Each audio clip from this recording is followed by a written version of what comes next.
আসসালামু আলাইকুম। আশা করি সবাই ভালো আছেন। আমিও ভালো আছি আলহামদুলিল্লাহ। আমার নতুন আরেকটি ভিডিওতে আপনাদের সবাইকে স্বাগত জানাচ্ছি। বাসায় হুট করে মেহমান চলে আসছে, কি নাস্তা দিবেন ভেবে পাচ্ছেন না? কয়েক মিনিটের মধ্যে আপনি এই রেসিপিটা ফলো করে মেহমানকে নাস্তা বানিয়ে দিতে পারবেন। তো চলুন দেখে নিই কী জিনিস আমাদের এখানে লাগছে। প্রথমে আমি একটি হাঁড়ির মধ্যে হলুদ আর লবণ দিয়ে পানি গরম করতে দিয়েছি। সেই পানির মধ্যে আমি কয়েক টুকরো মাছ দিয়েছি। এখানে আমি টুনা মাছ ব্যবহার করেছিলাম। যে কোনো কম কাঁটাযুক্ত মাছ দিয়ে কিন্তু এই রেসিপিটি তৈরি করা যাবে। মাছগুলোকে ভালো করে সেদ্ধ করে আমি এর কাঁটা বেছে নিয়েছি। এরপর মাছের সাথে আমি দিয়ে দিয়েছি কর্নফ্লাওয়ারটা আমি হাফ কাপ পরিমাণে দিয়েছিলাম।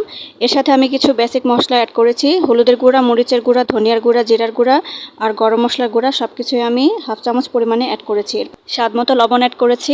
এরপর এখানে পেঁয়াজ কুচি, ধনিয়া পাতা কুচি অ্যাড করে আমি এগুলোকে খুব ভালো করে হাত দিয়ে মিশিয়ে নিয়েছি। ভিডিওটার এই পর্যায়ে ছোট্ট একটা রিকোয়েস্ট করছি, অবশ্যই আপনারা সবাই ভিডিওটা পুরোটা দেখবেন, কেউ টেনে টেনে বা স্কিপ করে দেখবেন না। আর আপনারা কে কোন জায়গা থেকে ভিডিওটা দেখছেন একটু কমেন্ট করে জানাবেন। তো এখন আমি এই মিক্সচারটাকে অল্প অল্প পানি অ্যাড করে খুব সুন্দর করে মেখে নিয়েছি। আমি এগুলো ফিঙ্গারের মতো লম্বা শেপ করে নিয়েছি। আপনারা চাইলে এখানে আপনাদের ইচ্ছা মতো যে কোনো শেপ, বল শেপ বা রাউন্ড শেপ যে কোনো শেপের এটা তৈরি করে নিতে পারবেন। এখন একটা প্যানের মধ্যে আমি গরম তেলে এগুলোকে ভেজে নিচ্ছি। একটু উল্টে পাল্টে ব্রাউন কালার করে এগুলোকে ভেজে নিব, যাতে উপরের দিকটা খুব মচমচে হয়। আর এটা যেহেতু সেদ্ধ মাছ দিয়ে করা, তাই এটা খুব বেশি সময় লাগবে না ভাজা হতে। তো এই যে দেখতে পাচ্ছেন আমি এগুলোকে উল্টাপাল্টা করে একটু ব্রাউন কালার করে ভেজে নিয়েছি। ভাজা হয়ে গেলে আমি এগুলোকে একটা টিস্যুর উপরে উঠিয়ে নিচ্ছি, যাতে এর যে এক্সেস অয়েলটা সেটা শুষে যায়। এই ফিশ ফিঙ্গারগুলো এতটা মজার হয়, আপনি যে এটা ফিশ দিয়ে তৈরি করেছেন না বলে দিলে কিন্তু কেউ বুঝতেই পারবে না। তো এইভাবে সসের সাথে এটা খেতে কিন্তু দারুণ মজার। হঠাৎ মেহমান বা বাচ্চাদের টিফিনের জন্য এটা কিন্তু পারফেক্ট একটা রেসিপি। তো এখন আমি আমার পরবর্তী রেসিপিতে চলে যাচ্ছি। এখানে আমি একটি বাটিতে আলু কুচি করে নিয়েছি, সেই সাথে নিয়েছি পেঁয়াজ কুচি, ধনিয়া পাতা কুচি এবং মরিচের কুচি। একটি বাটিতে 2 কাপ পরিমাণে আটা নিয়েছি। আটার সাথে আমি এখন এই সব কিছু খুব ভালো করে মিশিয়ে দিচ্ছি। এখানে আমি মশলার মধ্যে দিয়েছি হলুদের গুঁড়া, মরিচের গুঁড়া, অল্প একটু জিরার গুঁড়া, ধনিয়ার গুঁড়া, সাথে অল্প একটু গরম মশলার গুঁড়া আর একটুখানি জোয়ান আর একটু অরিগ্যানো। আর জোয়ানটাকে আমি হাতে ডলে খুব ভালো করে এখানে মিক্স করে দিচ্ছি। জোয়ানটা দেওয়ার উদ্দেশ্য হচ্ছে, এটা আমি সকালের নাস্তার জন্য তৈরি করেছিলাম। আর এই জিনিসটা আমি তৈরি করে থাকি সবসময় বাটার বা ঘিয়ে ভেজে নেই।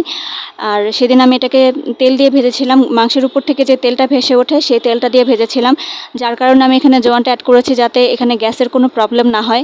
জোয়ান আর অরিগ্যানোর ফ্লেভারটা না দুর্দান্ত লাগে এই পরোটার মধ্যে খেতে। তো এটাকে আমি উল্টাপাল্টা করে ভেজে নিচ্ছি। এটাকে আমি পরোটাই বলি, কারণ যেহেতু আমি এটা ফাঁকিবাজি করে তৈরি করি আর বাচ্চারাও খেতে ভীষণ পছন্দ করে। সকালে সময়ের অভাবে এই নাস্তাটা হুটহাট করে তো তৈরি করে নেওয়া যায়।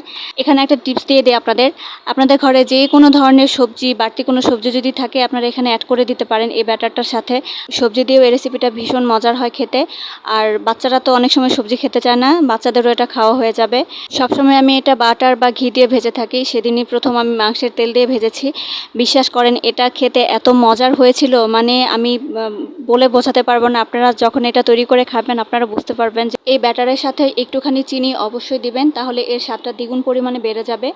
আর এটা বাচ্চাদের স্কুলে টিফিনে তো অনায়াসে দিতে পারবেন। জাস্ট পরোটাটা তৈরি করে উপরে একটু সস মেখে রোল করে বাচ্চা টিফিন বক্সে দিয়ে দিবেন। আমার মেয়ে তো ভীষণ পছন্দ করে খেতে, ওর বান্ধবীরাও ভীষণ পছন্দ করে। তো আমার আজকের ভিডিওটা এই পর্যন্তই। সবাই ভালো থাকবেন ইনশাআল্লাহ। ধন্যবাদ সবাইকে। আসসালামু আলাইকুম।